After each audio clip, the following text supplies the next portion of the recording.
ayambamaki kitoko na esengo ya kosakana te neti kaka kokota ya Jésus-Christ na kati ya Jérusalem. Yenani l'évêque général, le pasteur Baruti Kalala Carlos, bakisela ye toujours l'homme au charisme équilibré. Oyo ayaki côté ya awa na assemblée chrétienne de Kinshasa Ouest aseko na Mokuse. Oye zwami na numéro 82 ya avenue Jeunesse Don Bosco tozali bongo na commune ya Mongafula na mobange na culte spécial oye zalaki organisé mokolo ya mardi 2 septembre 2025 oyo kobanda ngonga 16h ngingo. Bondi melanga que ange ya aseko le révérend pasteur Eli Mutombo elongo na libota na nzambe bazalaki tellement mobilisé très motivé pour na koyamba évêque général na ndako na bango ezwaki ye maloba bosimba pe boyeba que pasteur Baruti Kalala Carlos abetaki ngonga avec impact pe idéologie na mama na likambo oyo lobi ne t'ai-je pas dit que si tu crois lola efongwamaki awa na ndenga kozakana te kolo nzambe wa likolo ayebaki bongo ko visiter libota na ye.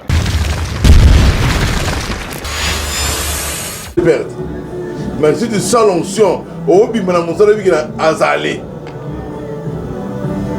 Au revoir le bi, il faut me rater autour du taka. Autour c'est un problème zanan.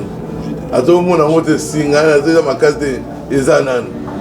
L'onction donne la force. Nous avons le pasteur Eli Moto. Nous avons demandé à tout le monde, mais à moment où l'homme a dû américain. Où est-ce que nous avons au retour dans la fête, nous avons me regarder de Mongolia. Où est-ce que parler? On montre la mon fête, mais nous avons été. C'est chez moi. Nous avons allé hier au Tala, passer la Bissawa, Eli Mutombo, moi la Beka.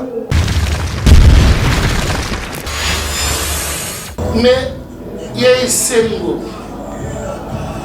Il y a beaucoup de Nzambi. Parce que oye komama ya solo suka suka nenge abakuka lobaki koko kisaba.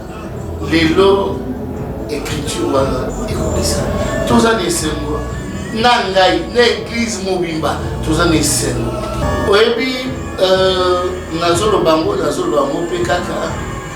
Avant papa tikabiso alakaki ya koya lelo nazo fete mibale na kokundula mémoire na ye ndenge alakaki lelo nazo ba makuloba na ye wana nde kokisami pe naza sûr que nzambe ya Baruti Kasongo aza nzambe ya Baruti Kalala olenge asalaki pasteur Baruti ndenge alingaki ayawa ndenge bakosala pasteur na biso lelo tokomona loboko la nzambe.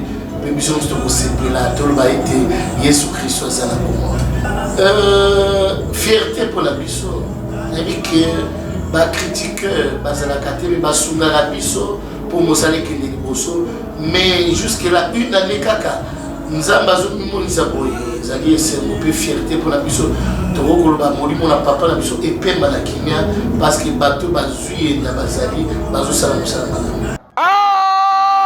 Kaka ndenge kolo Yesu Christ aloba jusqu'à présent mon père agit encore et moi aussi j'agis na banza malamu ke bino moko bozali na miso ya komona ndenge nzambe azali ko continuer na ko utiliser mosali na ye le pasteur Baruti Kalala Carlos po TV zali radio te veut dire bana na nzambe awa na aseko bazalaki tellement béni pamba te mokolongo ezalaki mokolo basangwa malamu.